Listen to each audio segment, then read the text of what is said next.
Did you enjoy ABR? Do you think you got a lot out of it from a business perspective? Do you know what? We did some stuff with ABR a long time ago, and I've seen it kind of grow over the years, and it was something we always kind of wanted to go and do, but it was about when to do it, and it coincided with us launching. Although Google finally approved the brand new version on the Thursday morning, and we had to switch from an old database to a new database. So I'm sat there in the tent in like boiling weather, going, let's go. Fortunately, it didn't start till lunchtime, and we were all a little bit hungover from hanging out with people on the night before. But I mean, as a show, absolutely brilliant. Some people that have been with us from the start came to see us. We interviewed them. We got some video. But everybody that came over, the biggest problem for us is nobody knows who we are. Nobody knows the history and the heritage and everything we've gone through. So it was a very good way to kind of talk to people. And everybody that came over and talked to us subscribed, because they were like, well, this is a no-brainer, you know, when they understand the level of complexity that we go through. And I did a talk with in the Himalayan tent. Vanessa was hosting as well, and she was really good because she was asking questions that she understood about it. Like the data packet, how big is that, and how relevant is it to get it through to the emergency services as quickly as possible. So that was really, really good. And then people were following me away from the tent to come and pay money, which was just wow. So Amazing. For me, it was hugely validating. Bear in mind, we've been doing this since conception from 2010 when we started kind of building it. And it was just, it was really, really great. Met some great businesses. CF Motor guys were brilliant. Talked to Ryan F9. That was interesting. He was like, wow, because he loves all the complexity that we go through, you know. And he was like, what are we going to do? I was like, well, I tell you what, I was a bit drunk, and I think I promised to go and crash bikes in Vancouver. But no, honestly, it was brilliant. It was. I think that the biggest problem for us is that we couldn't start marketing until we knew that the thing was going to go live, because it was a big transition from an old database to a new database. So I think that there was a lot that we should have done, we didn't do. So the biggest problem for us is that people didn't know who we were. It does seem to me that the price point that you come in at, it just seems like an absolute no-brainer. It's such a, we'll talk about more about how much it is later on, but it's relatively very cheap, potentially, for what you're going to get out of it. So it just seems to me is, why wouldn't you have it? Do you know what I mean? Yeah, I think we haven't changed the price since we launched, and we did some consumer research, and you know, people. It's funny because we're asking guys at the ABR, and people were saying, "Well, I'd pay £120 for this. I would pay." And when we did the research, we got all sorts of costs, because when people understand what it does, and the fact that you can go into Europe and everywhere else, the difficulty is, if you make it too cheap, people think that, does it really work? If you make it too expensive, you're then limiting your audience, which is a very niche audience as it is anyway. So, but I think certainly the adventure market, what I got from that particular festival is that the people there are a different kind of people to, you know, you see people comment on Facebook, and the idiots that are on Facebook that, you know, just, I want to stay in the field, you know. No, you wouldn't. Don't be, come on, be intelligent about this. So there was so much kind of appreciation of what we were doing and what we put into it, and particularly there was 5 guys came over and they were going, well, we all go out in a group, and I was like, all right, okay, and you know, we're probably not worried about falling off because we're all together. I said, yeah, but do you often lose each other? I said, well, okay, all the time. Right, well, you might be interested in this bit. And they were like, sign me up, you know. And it was like, we ride motorcycles. We've been doing this for a long time. I've done motorcycling for a while, done the advanced, all those kind of things, and been in road safety for a long time. But being fortunate enough to be in a group, and my son rides an F900 XR very well, better than me. And we all ride together, and we all look at what we want to create to improve our ability to enjoy a motorcycle and keep everybody together. Because there's always people that are slower, and the whole Tail and Charlie people being, you know, wiped out trying to keep up with groups was kind of why we wanted to create that. So ABR was just brilliant, because there was something for everybody, but just a full appreciation of what's gone into it, which it's validation. You know, that's kind of all you really want when you're building tech. Well, you spend so long, you put your heart and soul into it, many late hours, building, testing, rebuilding, retesting, that it's definitely nice to have that validation that it's something people actually want. People say to me, "Oh, you're out testing again, are you, on your motorcycle?" I said, "Well, yes, somebody's got to do it, you know." And the BMW just like, they laugh at me in terms of how many miles I put on their bikes. I said, well, the bikes have got to be ridden, obviously, but if I have to go out and do a 250-mile ride because we're testing, a new phone because we're testing the battery, or we're doing, like, for example, all the different features. What's the data kind of impact? What's the battery impact? You can't do that in a lab. You can't do that in a studio. You've got to literally get out there and do it. And there's just so much goes into it. So I always get that whole, oh, look at you out working again, do it. Do you think for you that the adventure bike market is a new market that you're pushing to, or do you think it's something you've always done but not directly? By default, in the sense that people who have known me who ride adventure bikes and stuff like that. But I mean, adventure bike for me, there's lots of different levels of adventure bikes, and I think that the typical, your Tiger, your GS riders who have been part of what we've done as test riders and those kind of things, it was a no-brainer for them, certainly with the places they go, because they ride a lot on their own.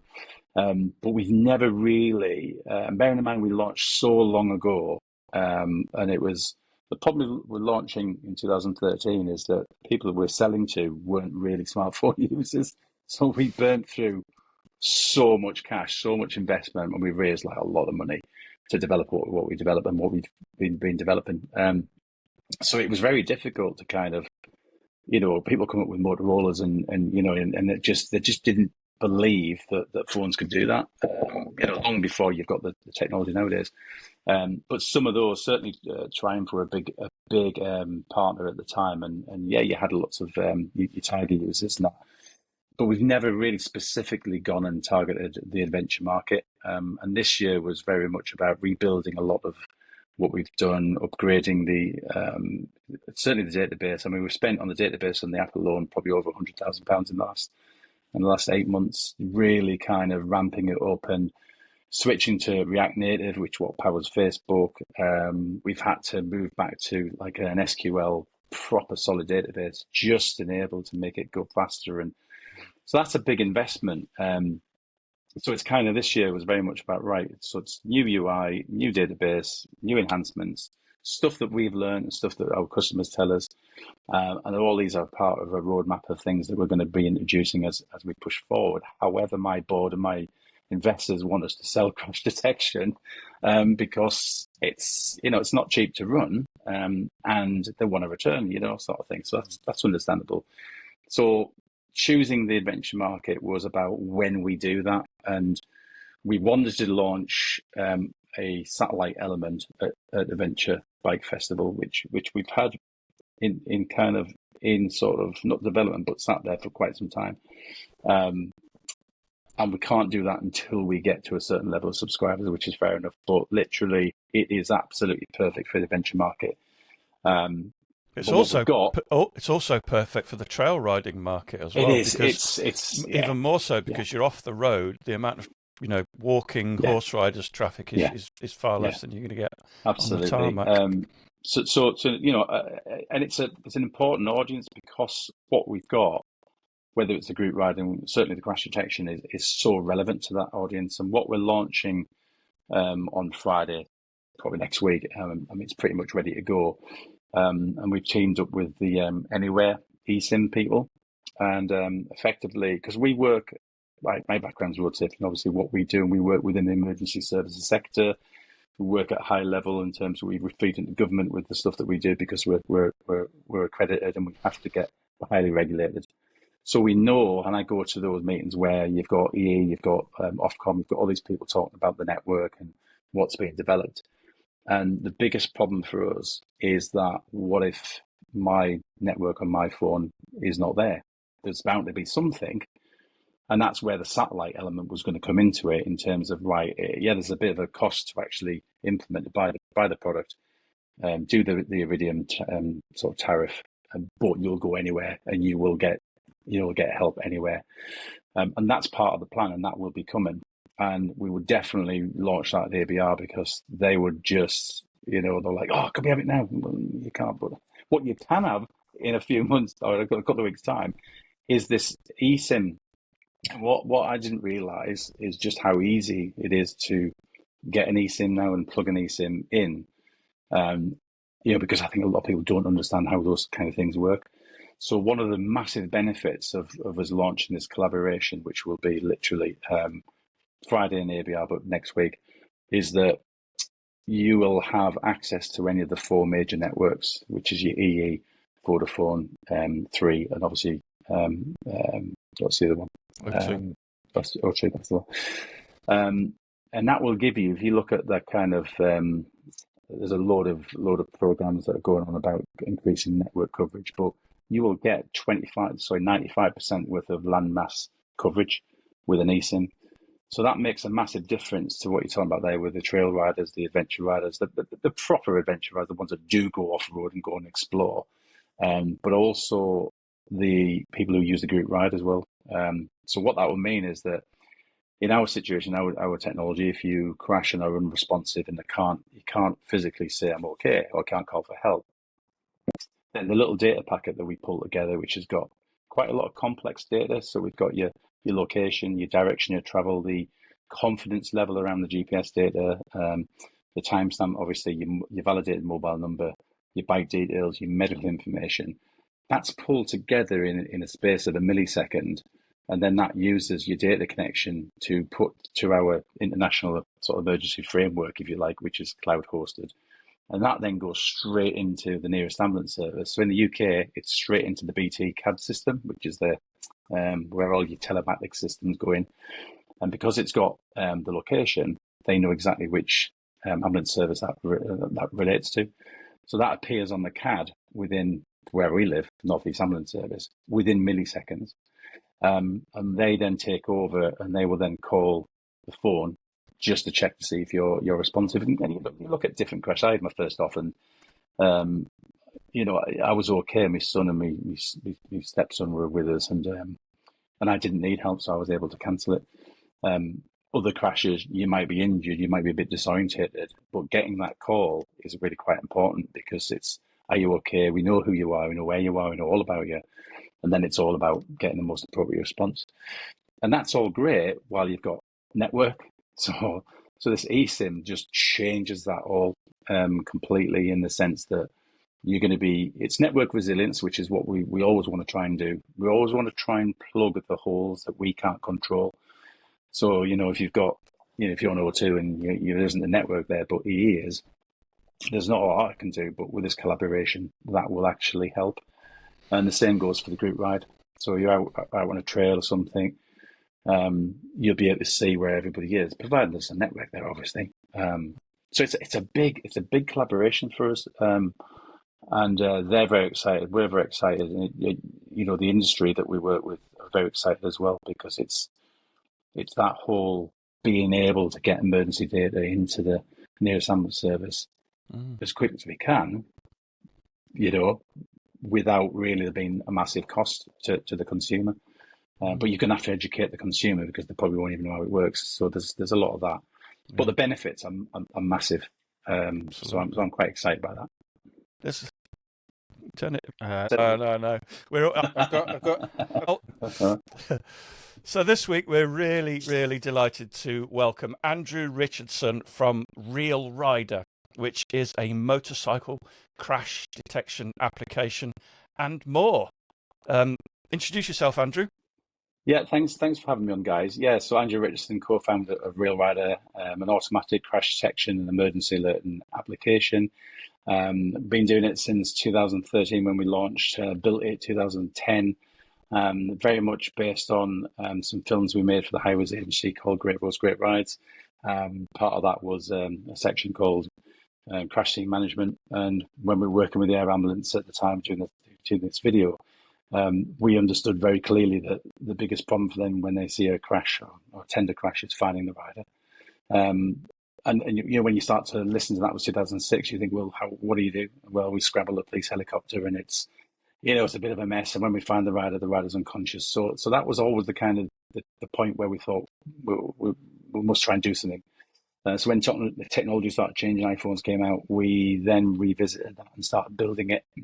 Went back to the air ambulance pilot and said, well, we can get you the location of the rider, et cetera, et cetera. And they were just like, wow, like you need to go and speak to the Northeast Ambulance Service and go and work with those guys. And we turned up and they were like we invented fire. It was like, this is what we can do. What do you need? So I'm really proud of the fact that we started this journey with the emergency services as part of that development team and that consultative kind of approach to making sure that they got what they wanted. And I'm a motorcyclist. Obviously, I've been riding. I was late to riding. I mean, that's awful because I've been involved in motorcyclist road safety. As people always say, what do you ride? But I had very young children. I was a single dad. And I didn't really want to get a motorcycle. So I was quite late to it. I passed my test in 2015. And then I've done about 120,000 miles since then. So I've caught up. I've caught up massively. Yeah, and I've just picked up the new R1300 RS today, which is, I've just thought, what have I done? Because it's just so different to the 1250 RS. And I was riding home in the wet going, well, I think I've made a mistake. But I think it's because I was very wet. I just wanted to get home. But yeah, so motorcyclist, technology kind of guy, and here to kind of save lives. So tell us a little bit more about the Real Rider.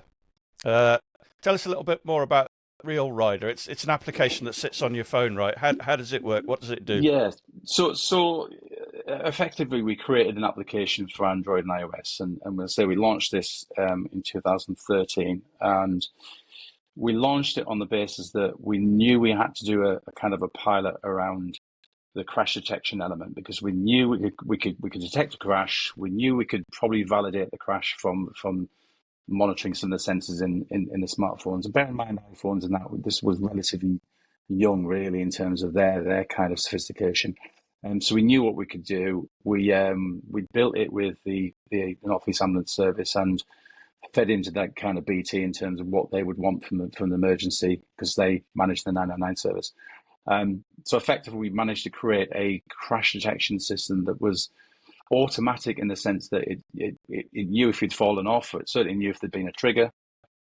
And that was one thing. But where we spent a lot of the time, and certainly over the years in terms of R&D and tweaking and road testing, is impact is one thing, but it's what that happens after that in terms of how we validate.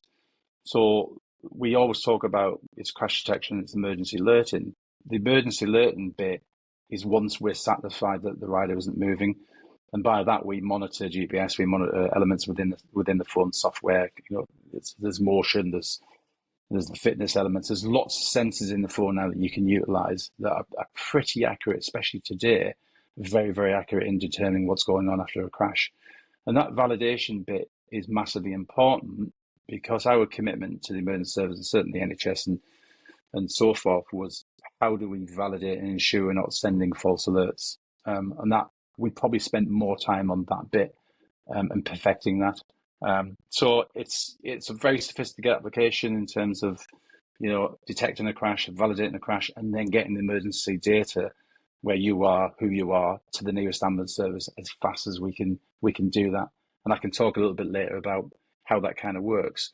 But it's not just all about safety, because safety is not very exciting, is it, guys? So we route record, you can put friends on there. We have a group riding element, which is probably I would say it's our most innovative sort of invention since crash detection, because it deals with a lot of things that riders have to kind of face every day, which is if they're on a group and they get lost, or if they're going off into Europe on an adventure holiday as well, if someone's took the wrong turn because they didn't understand the signs. It's how do we keep everybody together, and how do we keep everybody safe? And that's where the group riding element is really a great feature for that. So everyone's on the map. Map expands based on your location. It's quite simple, but there's a lot that goes into making sure that everybody knows where everybody is. So you've got that route sharing. Lots of apps out there that now they do route recording and route sharing. But I think for us, the most important thing, crash detection and this group riding feature, which it's all about when we're riding, we want to be safe. we want to make sure that people who are riding with us don't feel anxious about trying to keep up and making silly mistakes and doing the overtake because they're worried about being left behind and then getting wiped out. Well, no, you don't need to do that. Just put this on, you'll see where everybody's going. So there's a lot of, we're about safety. So there's a lot of safety benefits in the group ride service as well. So that's basically. I think coming out with ABR was like, it was just, I think we've been talking to Jay and the team at ABR is that I wish I'd done more, because they said, you want to do more like talks? And I was like, well, I'm probably going to be helping customer service and stuff, but I wish I'd done more talks actually, because when people really understand what goes into it in the background, it's a no-brainer, like you said when we first started talking. So you've got an app on your phone. Yeah. How do you then, do you need to do something before you start your ride? And also, I've often had this conundrum, is your phone best on your bike or in your pocket on your person as well? So great questions. So yes, the app, effectively, we help people when they come in. They need to create an account. They need to subscribe to the crash detection service, which is not a lot of money. You can do it yearly through the website, which is a lot cheaper. The reason we've done that is that Stripe takes a very small commission, whereas monthly in-app, you always find that monthly in-app is more expensive because of the commissions that Google and Apple take just for you putting it on their stores. So it's always more expensive that way, but it's also flexible for those riders that only ride maybe a few months of the year. So it's about creating flexibility for people. So it's probably worth mentioning the price, because it isn't a lot of money. Yeah. Well, I think people would expect a higher price than it is. Price is relative to what people feel about safety and how, and what value do you put on being found if you have that off. And the thing is, people don't think they're going to have an off until they have an off. So price point has always been, we've never changed the price since we launched. So it's $3.99 a month in app, which works out at £47.88 a year. But if you go online, it's £36 a year, which, nowadays we always kind of, kind of social media say it's the price of a coffee a month. I mean, crikey, when we go and have coffees, I'm spending 15 quid on just like the first few rides out, so it's that kind of relative that it's the price of a coffee. It's not a lot of money considering what you get for that. And that's been plugged into the emergency services 24 hours a day, 365 days a year. If something goes wrong, this system, which is highly regulated, we're the only technologies allowed to push this kind of motorcycle data into the nearest ambulance service. And people don't appreciate the level of engineering, the cost that goes into actually delivering that service. And it's always on. And it's been, the upkeep of it, the development, the ongoing development. Obviously, we've just invested over £100,000 in upgrading everything. So it's not a lot of money. But when you talk price point, it's like, compared to what? And that's where we always try to say, well, it's the price of a coffee, really, Yeah, good. And what about this argument then about having your phone either in a quad lock on your handlebars, or should you be keeping your phone in your pocket? It's a great one, because when we first started, it was all hardware-based sat-nav systems. So you had your TomToms, your Garmins. And the reason why we built an application was that if you go back to making the film for the Highway Savings, it won a Prince Michael Award. It's probably one of those films that the IM used to use, Bike Safety used to use, because we used helicopters. It was quite a sophisticated film of its time, to be fair. But understanding what the paramedics needed was to find riders that had been thrown from the motorcycle and try and know something about them before they even attended. And that technically was impossible in 2006. So when you start, your starting point is, right, we need to get the information to the emergency services quickly. Then we need to tell them who they are and enough information about them. But we also need to make sure we can identify exactly where they are, because it's all about the speed of which an appropriate response, whether it's a helicopter, whether it's a traditional ambulance, or whether it could be any paramedic. People always say to us, ambulances never turn up. Hang on, we're not talking about a traditional ambulance necessarily. We don't control that, by the way.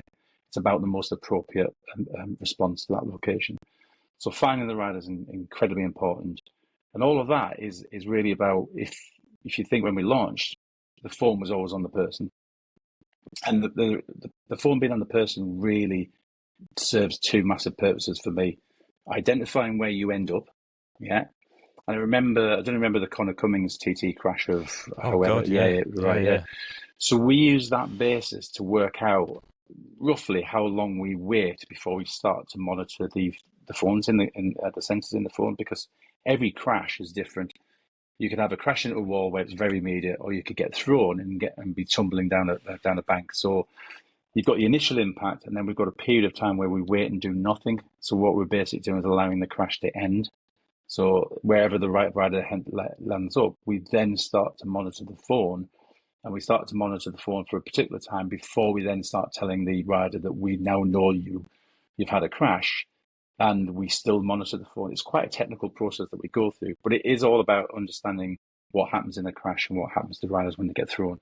So having the phone in the pocket is really important for emergency services because they'll know where you are, number one. Number two is the body acts as a natural vibration dampener. Okay. So in terms of the sweet spot of the trigger point within the algorithms that we developed, we used Nissan's test track a long time ago. We threw phones in bubble wrap, and I had my son at one point with a big board, right, to represent a wall. We were throwing phones at him just to kind of, not your son, just the phone. Just obviously. And we used a racetrack. We had a racetrack, and I've got that weary noise going again.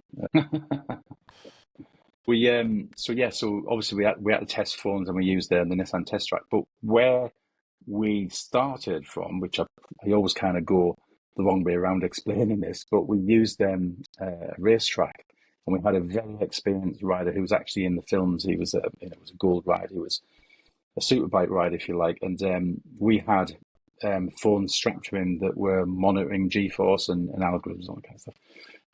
But measuring the accelerometer of what was physically possible on a motorcycle round a bend. So we did hard braking, acceleration, like extreme cornering. And we did a lot of studies around that in terms of what we understood was possible with various phones, iPhones and Android phones at the time. So that gave us a very, very good benchmark of what is normal riding. And that was including going over bumps and that kind of stuff. And that gave us the baseline to then start working out, right, how do we, in terms of maths and all this kind of stuff, how do we work out where the trigger point would be for detecting a crash? So it was quite a long process to kind of do that, and then calculating the GPS element, because emergency services don't use longitude, latitude. They use eSIMs and northings. So we had to work out a way of being able to convert that from the phone into an eSIM and northing. So there was a lot went into it in the early days to get to a point where, right, we're going to give it to the public, to play with. So the phone in the pocket was very much serving those two purposes. Vibration dampening, brilliant, meant that when you did have an impact, then you're pretty butch as long as you got that impact. This is where I really kind of get into it, is that, like, if you start to change it because people putting it onto the bike, which we had to do some modifications, because vibrations through the bike are quite severe, and every bike's different. So you sometimes get a trigger. Effectively, it could be triggering all the time, but because you're constantly moving, the post-impact system that we have in place knows that you're moving, and it just kind of stands down. So if you think about a piece of technology that's listening to the phone all the time, oh, that's a trigger, you're still moving, fine. Oh, that's a trigger, yeah. So if you've got it on the bike and you're bouncing around, it could effectively be going off all the time. But because we do a lot around the post-impact trigger, so in other words, what's happening to the bike, what's happening to you, are you walking around, you kind of, you protect against that. What you do get, you get situations where, if you look, people putting quad locks and Peak Design, those kind of systems that put it on the bike, is that they'll go over something quite severe, brake, and then they do nothing. And then I get a call or an email saying, oh, it's just gone off. I said, right, well, tell us what happened. Oh, well, I hit something and then I stopped. Right, okay. So your bike's told, or the vibrations or the impact, it's told the phone that it doesn't know whether you're in a ditch, because you're starting to look at kind of parameters in terms of where you are in not so much in the sky, but you know what I'm saying? You've got to keep this thing really simple. And they say, oh, yeah, there was this thing counting down. Well, yeah, so if you rode off, it would have just reset, or just press cancel.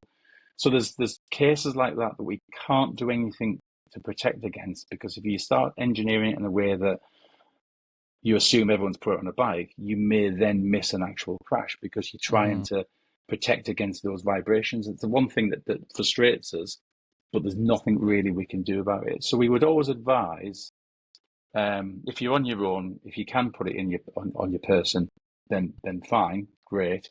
If you have to put it on, because lots of people use software-based navigation systems, then be aware that you may be in a situation you stop abruptly and you don't move off, that it might trigger.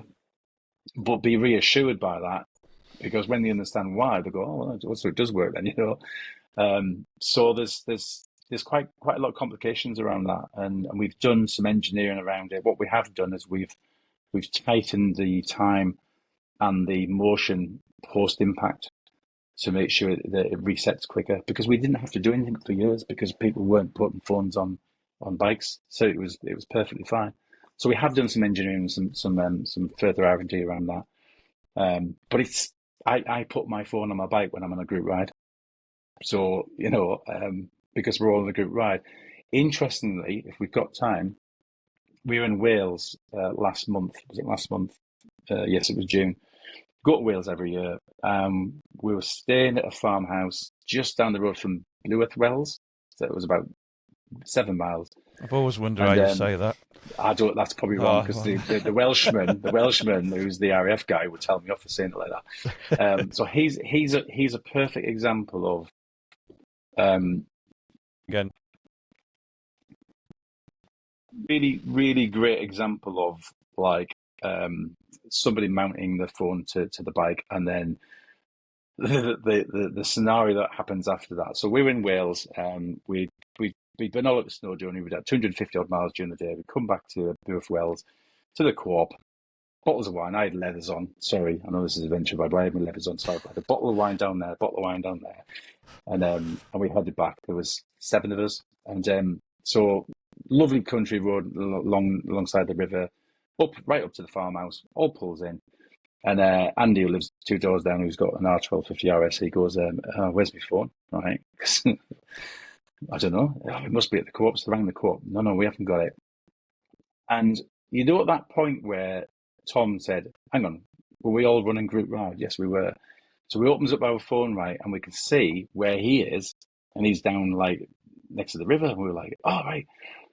But then I was like, "Hang on a minute, were you running crash detection?" Yes, I was. And I panicked because our system always sends me an alert, and all I get, because of GDPR, I don't know who they are. I just get a location. So I opens up my phone, and there is a crash alert, right? And I opens up, because I get the coordinates, I open up and I can see exactly where the phone is, which is exactly where he is, because it's sending the same data, right? So my panic then was, right, you need to go and get the phone, obviously, but you need to also ring the 999, because, you know, so as I went, I rang the Welsh Ambulance Service, who was like, "Is the patient breathing?" Look, forget all of that, right? Right? I've got a phone in distress right now. And then when she really kind of understood, she was reading a script, understood what I was talking about, she said, "Well, you need to call us from the location so we can cancel off because an ambulance has been dispatched." And I was just like, so the guys went down, right, and they were able literally to walk up to the phone, which, by the way, it was an iPhone 16 Pro, which hadn't gone off because it's not designed for motorcycle crashes. It's pure car crashes. We can come on to that later.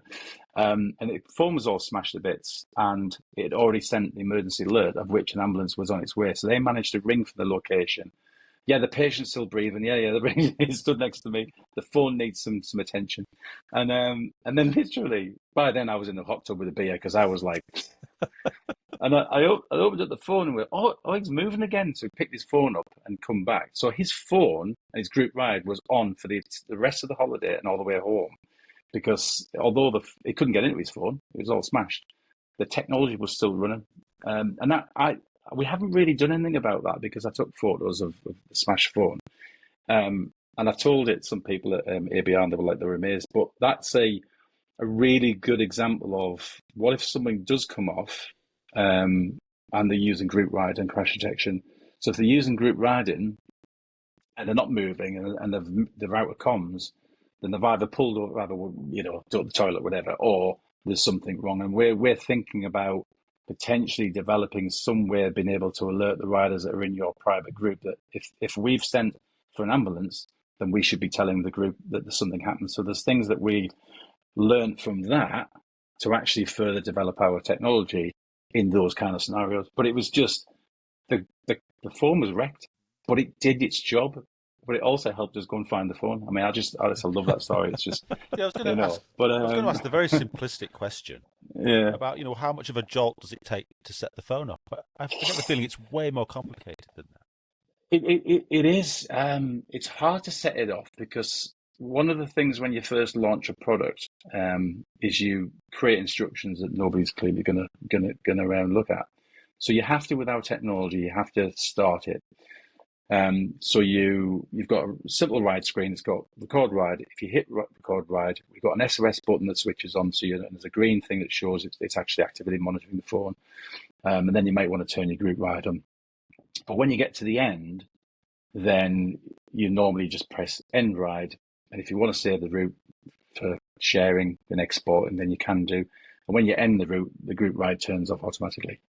So you've got to have that manual element of starting and stopping. When we developed it, there was none of this Bluetooth. You still really can't.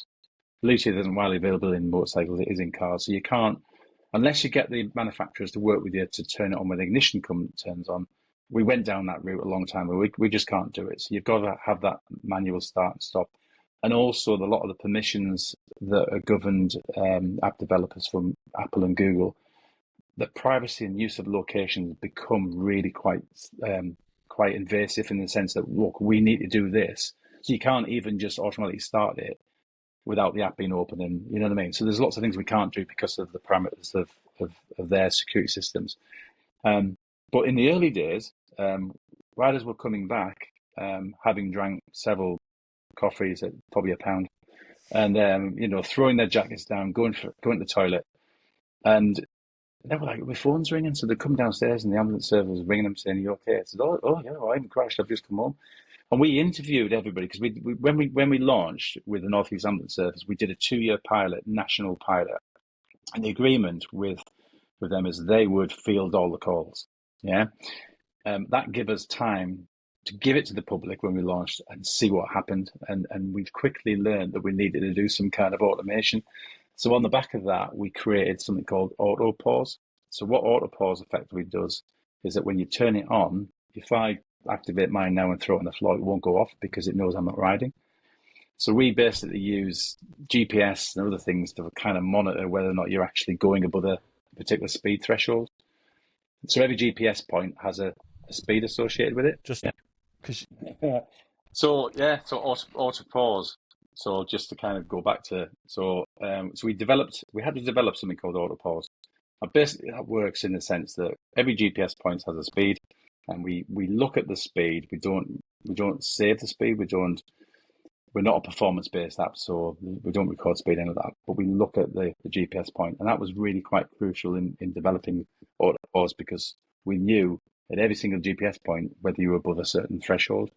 And that threshold meant that the system automatically started monitoring the phone and then stops monitoring the phone when you drop below that speed. So if you're coming into a coffee shop or coming to a petrol station or you're coming home, by the time we go off the bike, it's already stopped. And that prevented people from throwing the jackets on the floor or dropping the phones and it triggering. So that was really quite an important part of that 2-year pilot to kind of automate a lot of what we needed to do to prevent false triggering. So that's really important because people often say, "Well, what happens if I drop the phone?"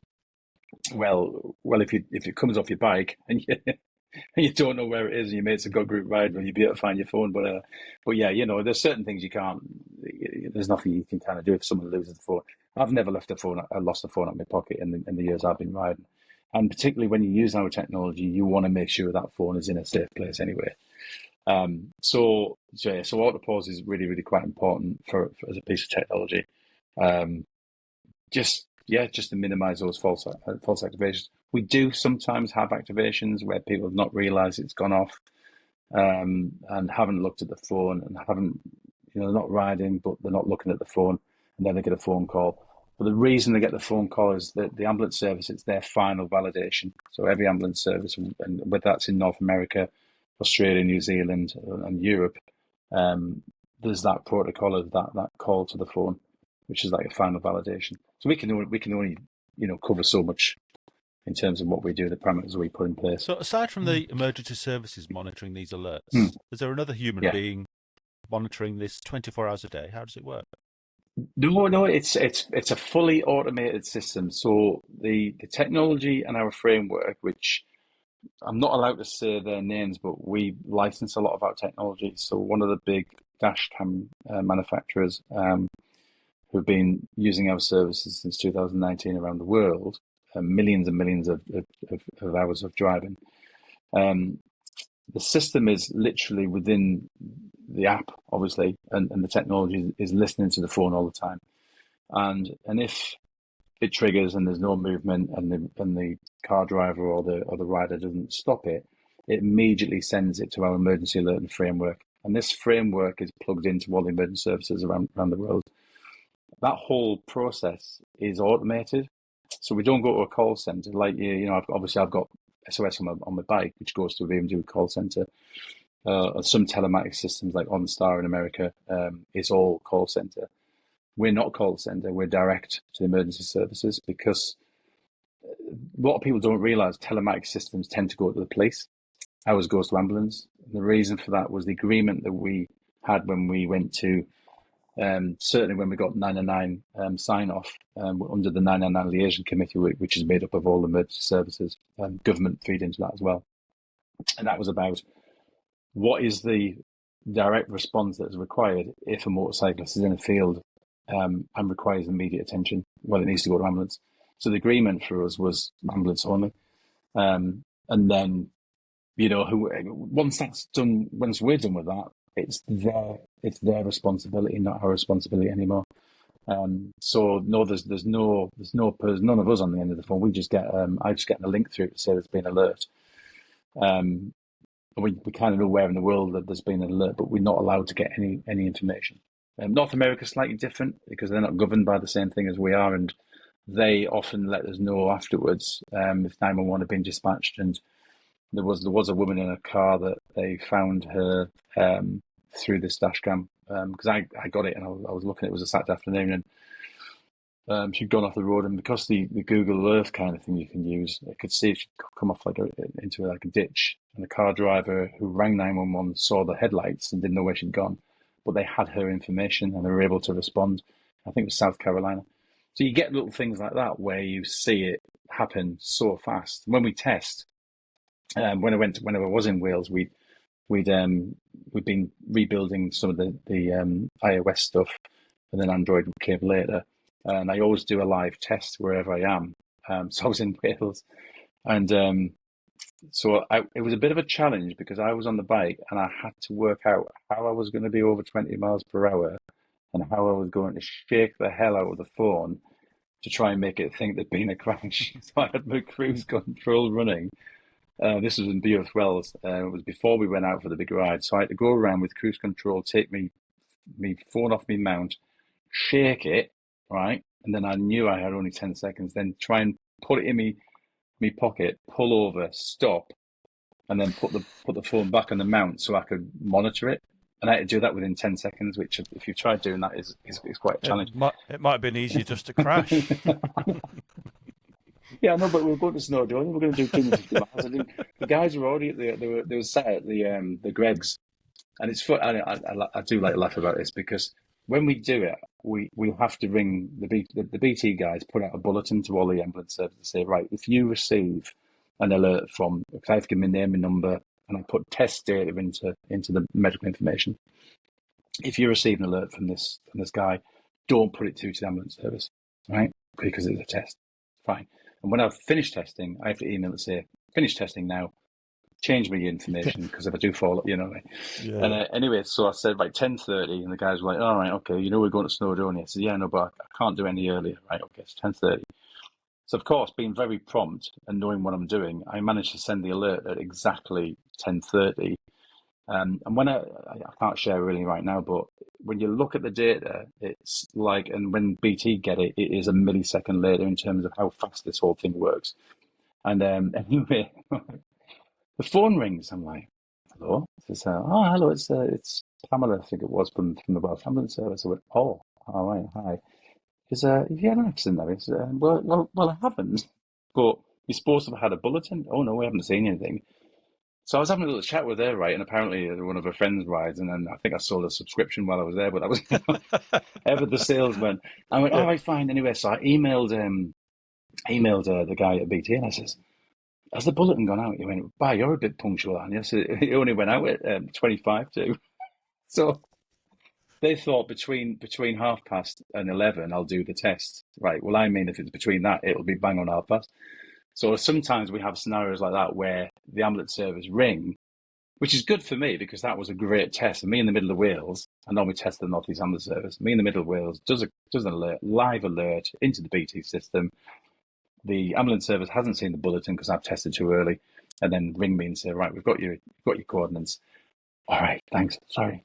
And off we went. So it is incredibly accurate. And I've always worked with the satellite community, which we can kind of lead on to the satellite services. So I think we won 2015 or 16 the European Satellite Navigation Competition for our use of downstream satellite data in terms of how we use that satellite data to save lives, kind of thing. So I've always been a big part of that community. And what's happened over the years, you've had more and more satellites go up, so the sub-meter accuracy has got incredibly good, in the sense that when we see a location alert and look at the location data, it is between 3 and 4 meters. It can even be between 1 and 2 meters. And when we get that alert through, for example, the phone, when it fell off the bike, he literally, where the blue dot was on his phone, he could see where the phone was, and it's so close. You get places, obviously, in the country where it depending on where the satellites are, it can be a little bit larger, but generally it is pretty much where you are, which is even better if you're laid in a field and nobody knows where you are. It's just an incredible system, and I'm very, very proud of it. And having fell off my motorcycle, avoiding a car a couple of years ago, I did get a new motorcycle out of it, so every cloud. And I don't know whether you've seen it on our website, and I'm laid in the ditch, and I'm taking selfies because I'm like, our technology's gone off. I'm like, this is brilliant. You know, my chairman said, I want you to crash, but I don't want you to hurt yourself. I want you to get an ambulance, but don't die. All right. And so I've avoided this car, gone into the ditch and laid there. And I'm thinking, oh God, something's going to break here. And I was all right, but the bike was kind of on me. And I just heard through the intercom, I won't say the name, intercom, that, you know, crash detected, your crash alert, whatever. And I looked at my Apple Watch, the latest Apple Watch, by the way, and our notification was coming through. And I had my phone in my pocket at that particular time, which was the iPhone 15 Pro. None of those systems went off, but our technology did. And, you know, it was literally, okay, and I was taking pictures and stuff, and I was okay, and I was able to cancel the alert because I had my son and my stepson with me. On the way up to Scotland, we went to Auburn beginning of July and did a whole Glencoe and everything. I took a load of cameras up there and we did loads of filming. And I was testing, actually. I had a load of Android phones. I looked like a drug dealer because when I turn up at McDonald's, I pull out 10 phones. You know, and they're like, oh, yeah. And no, I'm testing what it doesn't matter. So on the way up the M74, my watch went off 18 times. I had to pull over at Gretna and disable the crash detection system. Yet when I'm laid in the ditch, it wasn't doing anything. And we know from the Download Festival, what it was, there was a mosh pit. I think it was in the BBC News a few weeks ago that they actually told everyone to put their phones on, or their watches on flight mode because it kept alerting emergency services.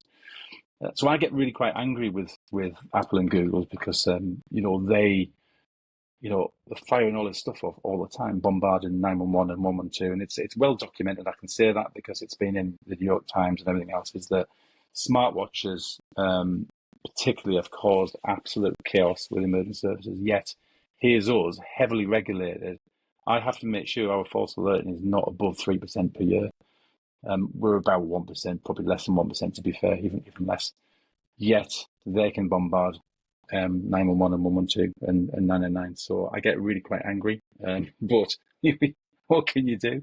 And then people say, in comments, oh, my iPhone does that. No, it doesn't. So the iPhone crash detection system will only work in the most severe crashes when it detects everything going off, the pulse from the airbags and all that. And I know that because we work within that field. But people think that they've got it in the phone, and if they fall off a motorcycle, they'll be okay. Not necessarily, Unless you're in a mosh pit. Well, exactly. So there are all those challenges with us trying to get people to part with $3.99 a month or £36 a year for a system that could potentially save a life, But there you go. Well, the technology sounds amazing, and the technology is obviously pretty complicated. I'm going to test Noel earlier and see if he knows what the four types of sensors there are in a modern phone. Well, I was just going to say, Andrew is such an incredibly clever bloke. Thank goodness he's used his powers for good.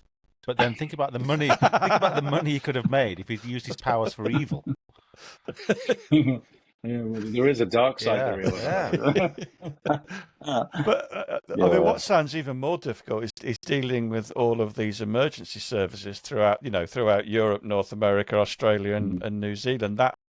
How has that worked out? Because that seems to be integrating all those services seems like an absolutely massive job as well. It's not.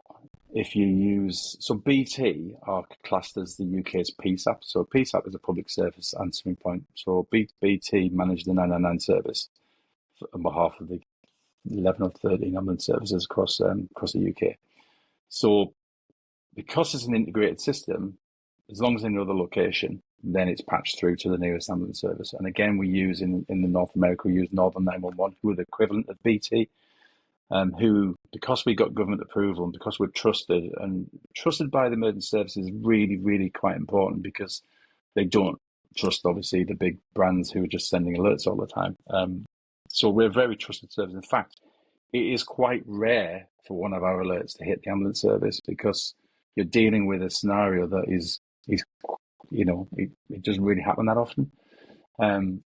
So because we're trusted, because we're government approved, because we've got testimonials, because we've been doing this long enough, it was a bit of a no-brainer for Northern 911 to do that. So effectively, if you travel from here into America or Canada and went anywhere along there and you had an off, then 911, the nearest 911 PSAP, if you like, because PSAP is quite different in North America, but Northern 911 manage that just like BT do. And the same goes for Europe, Australia, New Zealand. We actually are live in Japan with our car partner. That was a challenge. But at that point, we were working with Bosch, Bosch, I think Audi and Daimler and people like that use Bosch from their cars. So they'll be like the call center for them, and then they patch it through to the nearest ambulance service in Europe. So it's the same thing. So we have a global emergency alert and framework that is plugged into those ambulance services via those integrators. It's a very simple process, but it's all, again, that framework is protected. Our emergency alert is 1.5 kilobytes. If I remember the spectrum, I'm that old, right? So kilobyte, there's a reason for doing it that small as well. It's because it's all about how fast we can get that piece of data into the framework and into the nearest ambulance service. And generally speaking, in pretty much every test we do, and I timestamp it, I take pictures, we take video of the phone, take the video of it coming through, and then BT send us their CAD information of the timestamp, and it is milliseconds every single time. That's great when you've got, even if you've got E, in terms of, on an iPhone, if there's low internet data connection, it generally will still get through because it's so small. But for us, the utopia, certainly this partnership with the Anywhere team, Anywhere eSIM, which we're launching next week, is going to enhance that network resilience to make sure that it gets through no matter what. So you could be laid there with no EE, but it'll use O2, and that's a game changer from my perspective. When we do the satellite, which is lined up, and we're probably looking at early next year. I would like to do it. We could do it now. It would take us 10 days to plug it in, but considering what we've just launched and what we've just spent, if we get more subscribers, then we can do it quicker. But effectively, what that will do, which is brilliant, you'll buy a little satellite stick, which are now retailing at about 250 quid. I mean, set of tyres, it's more than that. And that's managed by the same company that does the Europe and everything else. They're a global company. And effectively what would happen is you'd have this, it'd be on you, and it's connected to Iridium, which is a low Earth orbit system that's been around for forever. It's very accurate, very, very good, very stable. What would happen is our technology would go through exactly the same process, try your standard data connection. If that's not there, and if you haven't got the eSIM, but you've got the satellite stick with you, it will send it via satellite stick and Iridium. It does exactly the same thing. The nice thing about the satellite stick is that guys at Global will then know and track the device, and they can send messages to you. So we're going to put in-app messaging as well, so you can send an alert via. I mean, iPhone have the betas to it, which is really frustrating again, because we had this idea years ago. I'm sure they're listening. I think they're listening to my phone. But anyway, but they've chosen a different constellation of satellites. But I think for us, that's a bit of a game changer, because ours is always automatic emergency alerting if you can't move, whereas theirs, you've got to manually do it. So it's important for us to bring that technology in. I know they've spoke to Garmin. Garmin are happy for us to plug their SDK in for their InReach system.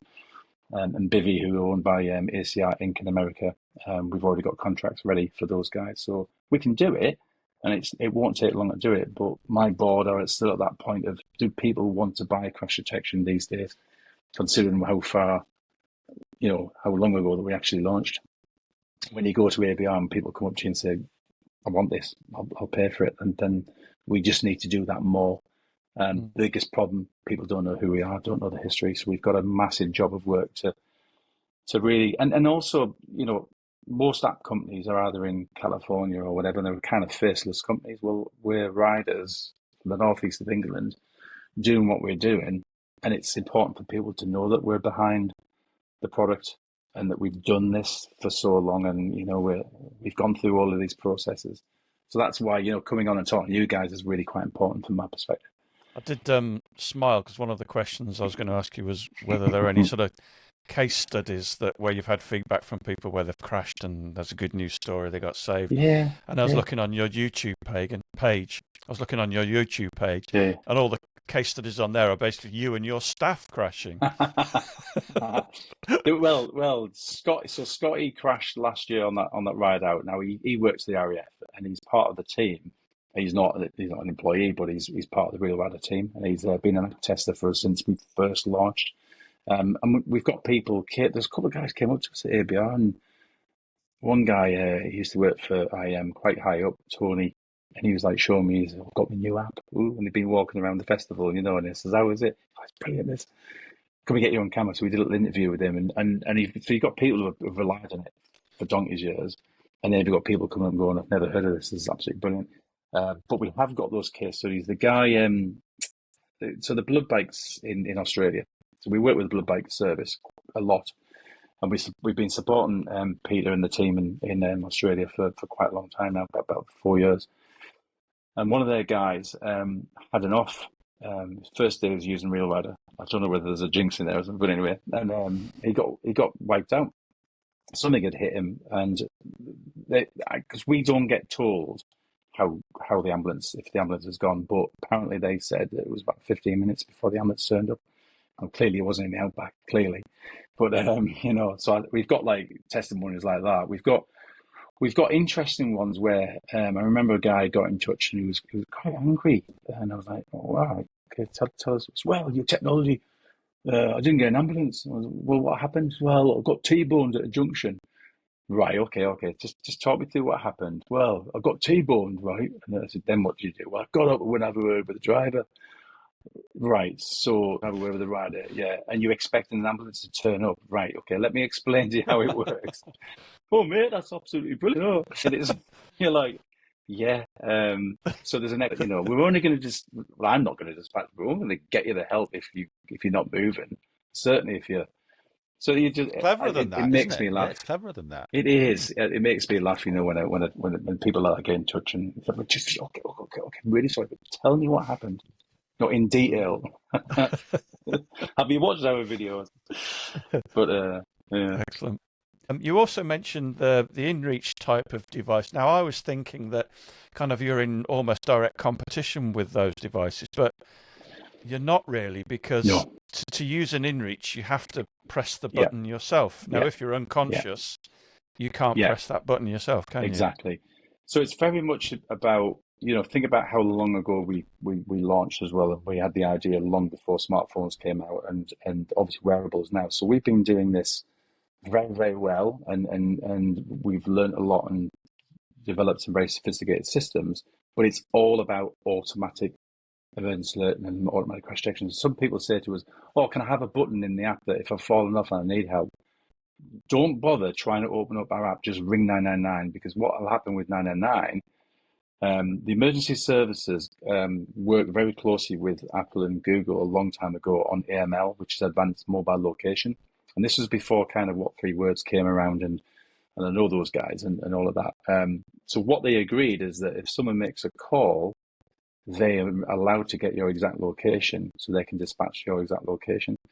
So AML it's the one thing that people don't even know about. So from my perspective, why develop a button in an app that's going to take a bit of time to open it up and press a button when just ring 999 or 112 or 911, because they're going to get location quicker than it. I mean, okay, ours is quick, but we don't need to do that. There's no point in over-engineering our system. Our system is designed to literally, as far back as when we had the idea, is get emergency service here as fast as we can on the basis that you can't call for help. We try to major on that. If you can't call for help, and we've got satellite plugged in, we've got anywhere plugged in, whatever, for me, and I could be that person, it's about getting the help as quickly, as efficiently. And we can do that as long as we've got some network. Well, I think that's the really nice thing about your app, is that it is really simple, isn't it? I think what happens with a lot of apps, that people think, oh, we could do this, we could do this, we could do this to it, but you've kept it really simple. It's kind of got that one job, getting help to you when you need it, when you're you're not capable of calling it for yourself, and then you've added on that feature. You know where all your mates are, which again, I'm thinking of the numerous times where you actually lose contact with people. And that would be really useful, just to work out where everybody else is, right? Well, interestingly, when we first went to the North East Ambulance Service, and John Rowland, who's now left, and he sat on the 999 liaison committee, that's why we got government approval, all kind of thing. And all this is on our Real Safe Technologies website. If anyone wants to go and look at the history, if they go to realsafetechnologies.com and look at About Us, you'll see how far back we go. We talks about the film that we made with the Highways Agency, 2006. All of the steps that we've gone through in terms of getting government approval. You've got some testimonials there from the guys from the satellite, from Bosch, from 911. It's all there because it's all about telling the story. But we sat down with them and said, right, what do you want? Do you want us to tell friends and family? No, don't tell friends and family, whatever you do. We want one piece of trusted information to come through to us as quickly as possible with this information. And it was like, okay, we'll need to work out how we can do that. And the problem with apps that have come out now that just tell everybody. Now, BT get about 120,000 calls a day, emergency calls, right? And they've got to sift through the kind of stuff that isn't really an emergency. The last thing we want to do is tell 10 or 15 of your relatives and friends that you've had an off somewhere that you can't, especially if you're away from home, you're in Europe. Why would you want to do that? And emergency services don't want that. So again, you talk about a simple solution is that we were very much guided by the CAD and the emergency. He was the head of the dispatch within the North East Ambulance Service, and said, if you can tell me that, then do that, but don't overcomplicate it. So it was like, all right, we won't, and we've stood by that. We've got better because we've then had to automate some systems, and you invest in the massive framework that allows the alert to get there fast. That's all took a lot of money. We need to kind of recover that money for our investors, and and things have changed over the years. But I mean, the licensing has been a great thing for us, obviously. But now it's really about getting REALRIDER back out there and getting people using it. And again, even if people are not worried about falling off, use the group ride feature because it's brilliant. And with this new partnership with Anywhere, I stumbled upon it by chance because a guy came through. Before you tell us, the Anywhere eSIM is basically that's the thing you plug into your phone, so you've got coverage from all networks wherever you are. When this podcast goes live, there'll be a tab on our website. So if you come to our website, it will explain how it works, and then if you click, and you'll be able to purchase the SIM through there. But the guy came through. We have Tidio plugged into our website, which is one of these kind of really good customer things. And he asked the question. He says, I've got O2, but where I ride, I know EE is there because my mate's got it, right? And I was like, right, okay. And he says, well, what happens if I'm off? And is there any? And I said, look, you need a network agnostic SIM, which I think is only a business SIMs nowadays, because a lot of cars and certainly the dashcam company we work for use business SIMs because they're network agnostic and they're quite expensive. I said, you need to find a SIM provider. And he came back to me within an hour. He says, oh, I've just found these guys, right? I went, oh, okay. He says, bear with me, right? Literally 2 hours later, I had a meeting lined up with the CEO, rode across to Clitheroe, and we sat there chewing the fat, about what they do and what they've done and what we've done. I'm like, this is great. It was the simplest, coolest kind of relaxed shake hands. Wow, brilliant. And that was literally about 2-3 weeks ago, because what we were waiting for was the satellite bit, which is just, there's that time frame, which I want everything now. I mean, we are going to be doing our own route navigation and all that kind of things, and but that's for a later date. But you want that service in there now because you know that people would benefit from it. So the Anywhere thing is brilliant. It's going to be on our website. You go to it. You'll be able to buy it through there, and it's dead easy. You just literally, it shows you how to do it. So it's effectively, it's like kind of a roaming thing that you have within your settings. So you've got your primary SIM, and you just allow it to use other SIMs, and it'll just do it automatically. Genius. Amazing. Genius, yeah. Indeed. So you mentioned again. I don't know whether this, depending on what your answer is, whether this bit goes in or not. But you mentioned the Garmin InReach thing. So are you saying that you could have a link from RealRider if there's no coverage, and then use an InReach to? So what we've got permission to use what's called so within our technology you have SDKs, and the SDK is a software developer kit effectively. So we've got permission to plug the SDK from the InReach system into our technology.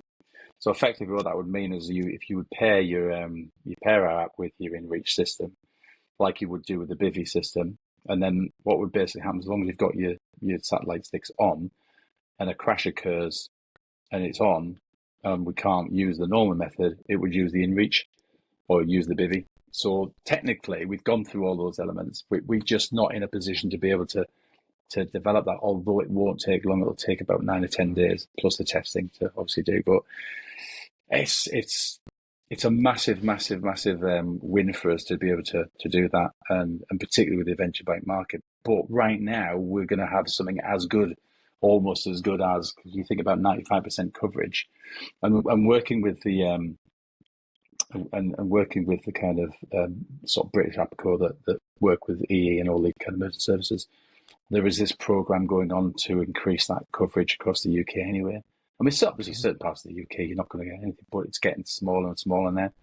So there is a commitment from government and from telecoms to actually increase that coverage. But what this is going to do is give 95% of UK land coverage. So for me, for the cost, I think it's about 50 quid for the year. You get like 10 gig worth of data with it. So if it's just there purely as a backup, I mean, 1.5 kilobyte, I mean, it's not even going to touch it. Even our group riding, I'm surprised you haven't asked me yet, but our group riding, we've been out and did all of Scotland, 8 hours on the bike, probably used about 200 megabyte, maybe less when we had loads of us on. Depends on how many you've got in the group, but effectively, it's great. I love using it. It's just so clever. We're coming back from Wales one year, and Martin, he's not listening, but he's the slower of the group, even though he's got a Kawasaki. Right? And he knows he's slow, and he's on camera saying he's slow. And he heard us. We said don't take the Liverpool, right? All he heard was Liverpool, right? So we picked off to go to Leeds on the M6. Because we'd lost comms, I'm looking down and there he is heading off to Liverpool. Where's he going? Where's he going? And he was like, he looked down and because when he says, I just thought, why are you going that way? And then he realised he was going to Liverpool, and you could see him turn around and come back. So there's just little things like that where and he's not. He's quick and a straight. If he's listening to this, he's going to kill me. But he always on camera is about the fact that look, he's a quick rider, but he likes to kind of sit at the back. So what that group riding system allows him to do is just knows where we all are, and if you take the wrong turn, and then you're going to know. So it's great. Amazing. Look, we're guys going out there. We have fun. We love motorcycling, and we love the motorcycling community. Best thing I've ever done was actually finally get my bike test, and then John O'Groats to or Lands End to John O'Groats had just passed my test in the winter. BMW gave me a bike for 6 months. I did about 6,000 or 8,000 miles on it, and then I had a gap until the February 2016. I bought the R1200 RS, and in the summer solstice, I went from Land's End all the way to John O'Groats, and I just threw myself into like trying to be. And I've been taking my IM because as soon as I passed my test, straight in the advanced, did all of that, and I've loved every mile of it. Honestly, we have such a laugh. It's great, and to be able to build something that just helps people. I mean, it's awesome. It's great. No, it's genuinely good. So I'm delighted we got in touch. Or here we were. It was our friend Simon put us in touch with you. Actually, yeah. Well, Sam was great because he came to the ABR and walked over and said, "This is fantastic. So you need to be on the TAM podcast." And I went, and literally because we haven't been doing much with Real Rider for a while, I was like, "Yeah, go for it." And then people ask you what you ride. What do you ride? I'm really passionate about his business as you are, Andrew, about yours, and it's lovely when people are passionate just about the business itself. It's great, and as I've met some lifelong friends through biking, and ABRE. Honestly, I can't wait to go back next year. I mean, the team there were just amazing. Fun. What a laugh. Yeah. Probably drank too much, but I definitely did. But here's the next year. Yeah, exactly. So I've got a couple more questions. What I'll finish on, the last one will be, okay, how do we sign up? And then you can just give you a brief spiel about that. So before that though, are there any limits as to what phone you have to use? Because I know from being a technical expert that I am that you need an accelerometer. I can't actually speak, but I know the technology. You need a gyroscope. You need a magnetometer. Magnetometer. Thank you. Magnetometer, and potentially you need a proximity simulator. Yeah, proximity. Yeah, I think if you look at most modern smartphones now, I mean, it's more governed by the software version that prevents you from using it because there are certain phones that I wouldn't be able to list them, but effectively, when you go into the App Store, if you can't download it, it means your phone's not compatible because you're governed now by not necessarily the phone type necessarily, because a lot of the new phones have all this technology in anyway. I mean, we're going back years now. These modern smartphones have, and the batteries have got better and the sensors have got better. But you're governed by the software version nowadays because we've got to be very careful. If someone said to me, "Yeah, but I'm on Jelly Bean." Remember Jelly Bean on Android? Yeah, but I don't want to use now technology. We've got to have a software system within the phone that is good enough by their remit to be able to run our technology. Because our technology will run on pretty much anything, but if the phone hasn't got the right software, so check the stores effectively. But most modern smartphones nowadays, all Androids, all certainly, I test on an iPhone 6 still, just because it's a really small thing, and that's perfectly fine, and it's great, but Androids there's a myriad of Android phones out there. So just if you're going to get an Android phone that you're going to rely on to save your life, then get a decent Android phone. If it's an old one, get a new one. Just because the software is probably not as good and the hardware is probably not as good either. But to answer your question, most phones now have everything that you need. Good news. Well, Noel, you're probably going to get it because you've taken to falling off quite a lot recently, haven't you? Twice, Andrew. Twice in 20 years. That's a lot, though, isn't it? Yeah. So where do we find? How do we? Oh, sorry, I'll say that again. How do we sign up and get your software on our phones?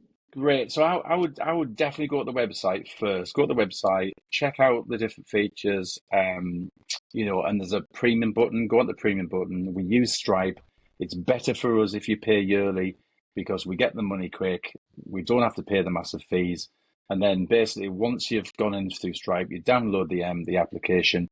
At the moment you go into create a free account, you'll add an email address. Your mobile number will be asked for when you're validating your crash detection system. And it's dead easy to do, but we are going to be releasing a version pretty soon, another kind of change. We're just enhancing all the time, really. But it's dead simple. If you go through the Stripe system, install the app. Remember, it does tell you as well, read the instructions. It says create a free account. And then effectively you are creating an account on RealRider, and then your premium subscription will already be on, and then you'll just be taken through adding your medical information, validating your mobile number, putting your bike dealers in. And then I would say go and create a profile, add a picture, go into friends, add some friends, and go and have some fun, basically. But don't fall off. Yeah, hopefully you never actually need to use it. But if you do, the website address is realrider.com. That's REAL rider.com. Perfect. Thanks for your time, guys. It's really been a pleasure talking to you. No, likewise. Is it